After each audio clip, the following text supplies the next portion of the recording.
Sawadee Cap, everybody, it's Niall and Thailand here, and we're doing a video from the condo today. Just been feeling a bit under the weather the last couple of days. I've done two ATK tests, or whatever they call antigen test kits, this week, and they've both been negative. So whatever it is that's wrong with me, it's not the dreaded Mexican beer sniffles, thankfully. So anyway, let's plow on here. So I thought I'd do a video on how much do you need in savings before coming to Thailand. So now, you know, it's really like how long's a piece of string, because it's going to be different for every different person. I can tell you what it is in my experience, but my experience will probably be different to your experience.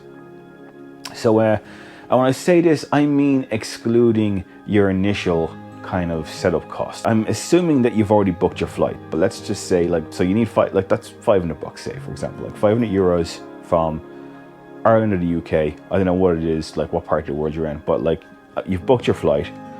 You need to get insurance. Insurance cost me €1,000, just below €1,000. It was about €900 the first time. It's been a little bit more since coming back because COVID situation, and I'm a little bit older. Book a hotel for 2 weeks, so say about 1,000 baht, allowed that per night. I think you're booking a hotel for 2 weeks wherever it is that you're staying, because in my experience, I come here, the first 2 weeks I'm in holiday mode. You know what I mean? I'm not looking for a condo. I'm not looking for a place to stay for the next 6 months or a year or whatever it's going to be that I'm going to be here. So for the first 2 weeks, I'm in vacation mode. I'm booking different hotels. I'm going to different places. So I allow €400 aside for spending on hotels for the first 2 weeks. And then of course spending money. So like I said, I'm in holiday mode. So I'm not exactly budgeting like I would when I'm living here. So for the first 2 weeks, I usually spend about 4,000 baht a day. It's kind of like my budget. So I allow about €1,500 for spending money. So all in, that's about 3.5 grand, I think. So it's like, say, 500 to 600 euros on a flight, about 1,000 for insurance, 400 to 500 euros for hotels, and 1,500 euros for spending money, about 3.5k. All right, so that's essentially what your first 2 weeks of being on holiday here in Thailand is going to cost you. So once you get beyond that, how much do you need in savings? Again, it's different for different people. So the three things that I think you need to ask yourselves are, what kind of lifestyle do you want to have out here?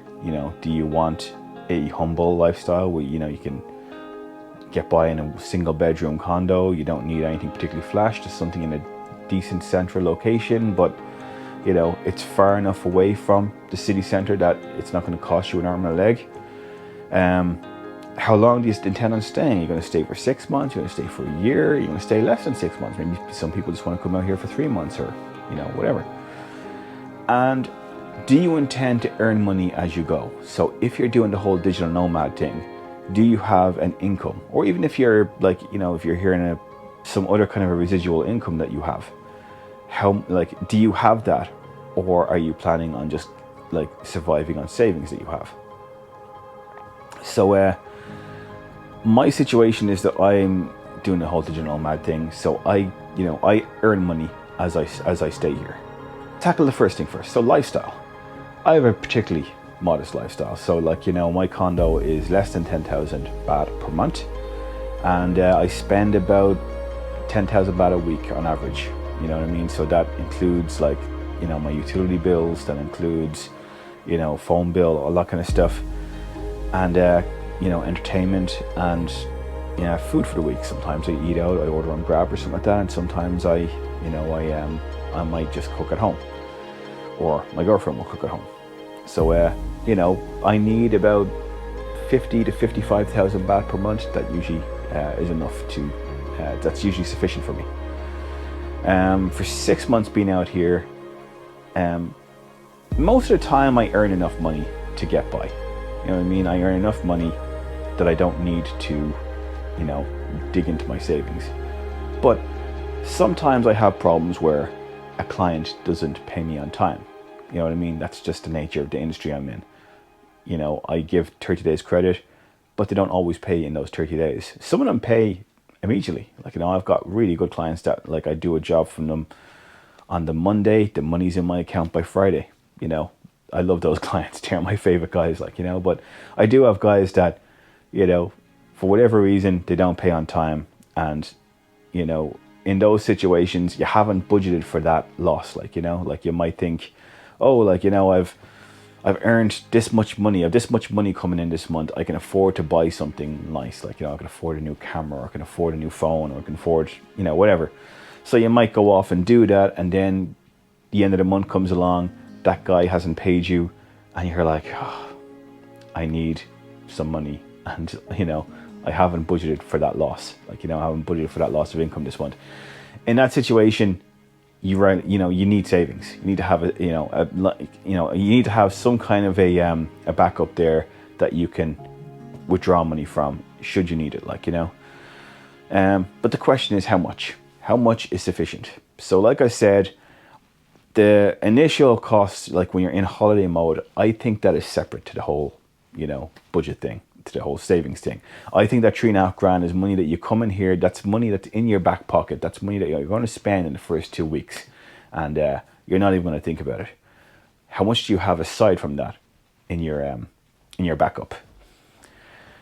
I have never spent more than 2,000 euros up to this year. This year, I think I might have gone beyond that, because I've been here, like I will have been here by the time I go home, at least 13 months at this point, possibly 15. Like, you know what I mean? We all heard recently that the visa extension has been granted for another 2 more months, the COVID extension. So chances are I'll probably get another, visa extension. Here's hoping.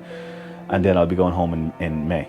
So, if all things going well, I will have been here 15 months this time. So I probably will have dipped into my savings beyond 2,000 euros at that point. But the first couple of times when I was coming here 6 months or less, it was less than 1,000 euros that I was dipping into my account. Now, the reason why I've dipped into my savings more this month isn't only down to the fact that I've been here longer. It's also because, you know, having stayed this long, you lose clients. Like, you know, clients basically say, like, look, you're way too long this time. You know what I mean? I really need a guy who's here working for me, and I'm gonna have to get someone local. And fair enough, like, you know, that happens. It goes with the territory. And when you're here, it's really difficult to get new clients. So that's the two parts of it. It's like losing existing ones, you can't get new ones. And, it basically diminishes your source of revenue. So that's what I'm experiencing that a lot this month. Like, you know, my earnings are down considerably this month. So that's the, you know, like I find if I have a buffer there of about 2,000 euros in an account somewhere, that's sufficient for me. Like, you know, I nearly always have more. Like, nearly every time I come here, it's about 10,000 euros in my savings account. I've never gone anywhere near even half of that. Like, you know, so like, that's where I would be. Like, if you can earn money as you go, and we're talking about a minimum of 1,500 euros a month, that's what you need to be earning, you know, out here. You get guys saying, oh, you can live out here for 500 bucks. Look, I wouldn't call it living. You know, you can survive out here maybe for like 500 euros a month. I wouldn't call it living though. It'd be a miserable existence, like, you know.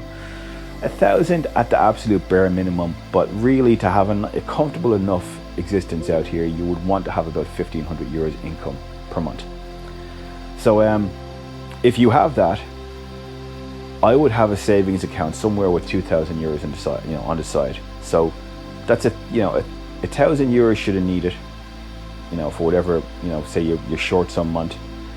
And then should things be going really, really pear-shaped for you and you just need to get out of the country, you know, you have money there to book a one-way ticket home for your life. You know, that could be as much as 600-700 euros depending on when you're booking it. If you're booking it late in the day, it could be that much. Like, you know, it's usually about somewhere between 300 and 350 euros, but it could be more depending on when you're booking it. So that's my take on it. Like, that's my personal opinion. I think if you know, obviously the more you have, the better. Like, you know, no one's going to say, oh, like, you know, you don't really need too much, but, you know, I think the bare minimum you should have in savings before coming out here is €2,000. And like I said, that's €2,000 on top of your initial spending money for your holiday. So your holiday is going to cost you about $3,500, say. You need €2,000 on top of that for savings. So yeah, like when you have $5,500 set up somewhere for yourself, then you can come over. All right. So I hope this was helpful, guys. I will talk to you all soon. Cheers.